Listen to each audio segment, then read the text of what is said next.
see on the screen and you take for granted. Right. It becomes so much taken for granted that you actually do it and you don't feel remorse for it. Right. You are programmed. So like years ago, carjacking was a strange thing, you know. All this security check was never, nobody thought of it, you know. Right. But once thought comes, Right. then it magnifies. In 74 we moved in, we did not lock anything. We just Right. somehow did not come to us. Why lock? It just did not come.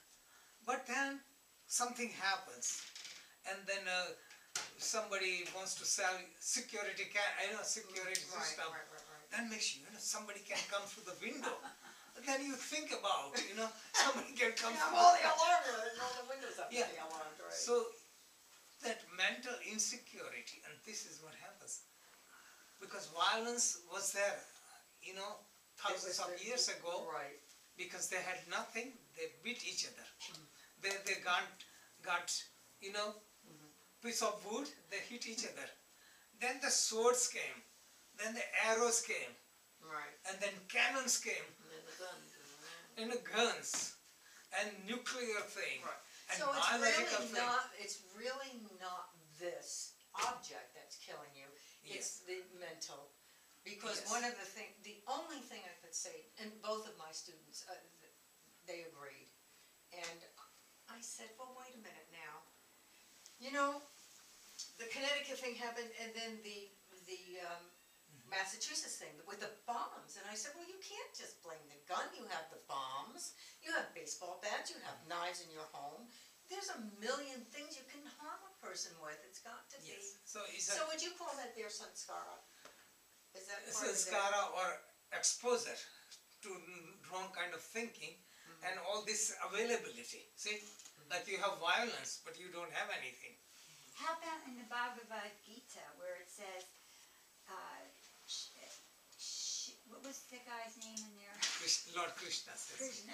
I'm sorry. Well, anyway, he says, oh, look, who's he talking to? He's talking to Arjuna. God. He said, I don't want to kill all these people. These are my brothers, my family. Oh, yeah, And right. he says, well, it doesn't really matter because, there's, Yes, so it's just human life. It's going away. It's not right real. here, see, that needs to be explained. Yeah. Arjuna was an escapist. He did not want to fight. Right. So his duty as a warrior was to fight and protect his people. Okay, this was his duty. So he becomes philosopher and tells Krishna, I don't want to kill my people and this. It was escapist. Krishna encouraged him to fight because fighting is your duty. You are a warrior, that is your natural duty to protect your people. If you will die in doing your duty, you go to heaven. If you win, you get the kingdom of the earth. Either way, you are all right. And that is called performing your duty or swadharma. So, non-violence was misinterpreted a wrong way. So Krishna brought out the real concept of non-violence. It's not that being a coward. Christ brought the same message in a different way. If somebody slaps you on one cheek, hold the other cheek. But people don't understand the message. So That doesn't mean you know what he's... That right, doesn't mean... people misinterpret. Yeah. If somebody hits you, hold other cheek. He is referring to those who have strength. If you are weak and somebody hits you, hit back. That is the message of Krishna. Right. When you become strong and you have compassion, you can beat them, defeat them easily. Still, you hold other cheek. It's just like grandfather playing with a grandchild, and grandchild hits him. So, grandfather can punish him very easily, but because he's playing, say, hold other cheek. That is what Christ is teaching. Christ's teaching is when you have filled yourself with compassion, then hold other cheek, not before that. And I brought out in the book, but bring out again, that Buddhism influenced people into non-violence.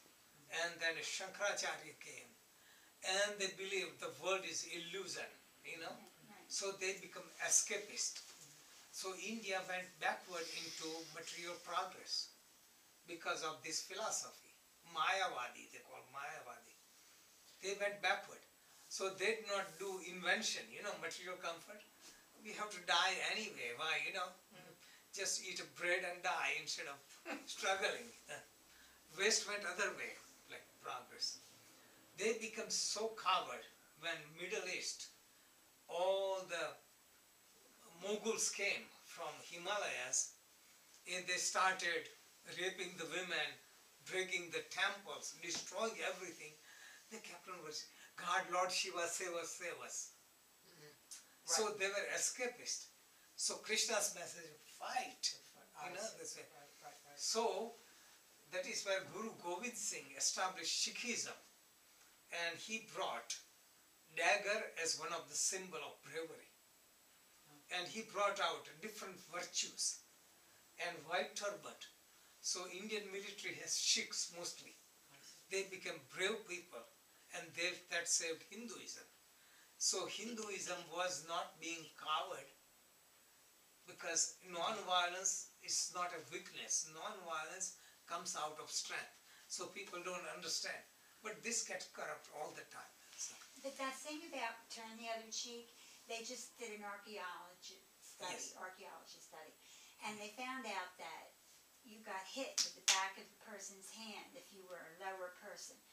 And if you turned the other cheek, then that person could not hit you with the back of his hand again. yes, So Jesus was really saying, don't let people walk all Yes. over you. yes, There were a couple messages in that. yes. Oh, that's scripture. Could be so Yeah. many interpretations. Who would, It was on the archaeological studies of Jesus' time. Yes. Oh, Yeah. very interesting.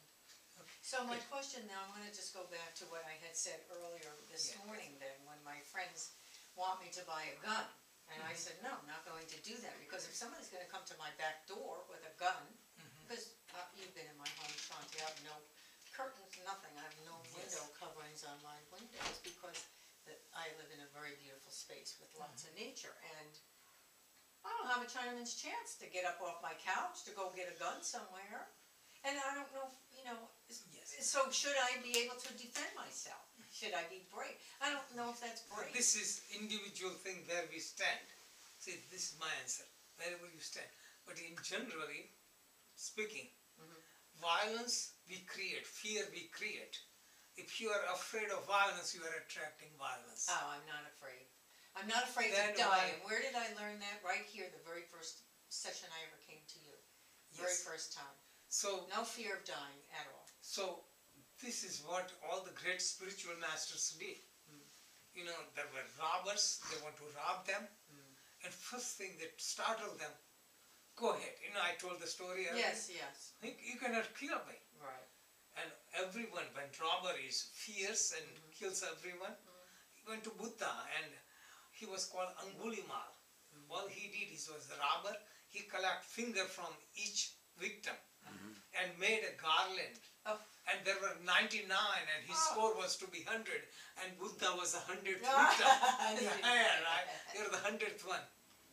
And Buddha had so much peace, love, compassion, you cannot kill me. Just something, everyone is afraid, running away. Go ahead and kill me. Just this, somebody has courage. Right. And then he felt things, and he got converted and became true disciple of Buddha. Same way, story in Christianity, Barabbas. There's so many stories, so many wicked people. Saintly person has so much awe, they convert them. So here's the answer with all this quantum physics. If you spread the vibration of peace, it will happen. If you create the atmosphere of fear, it will magnify.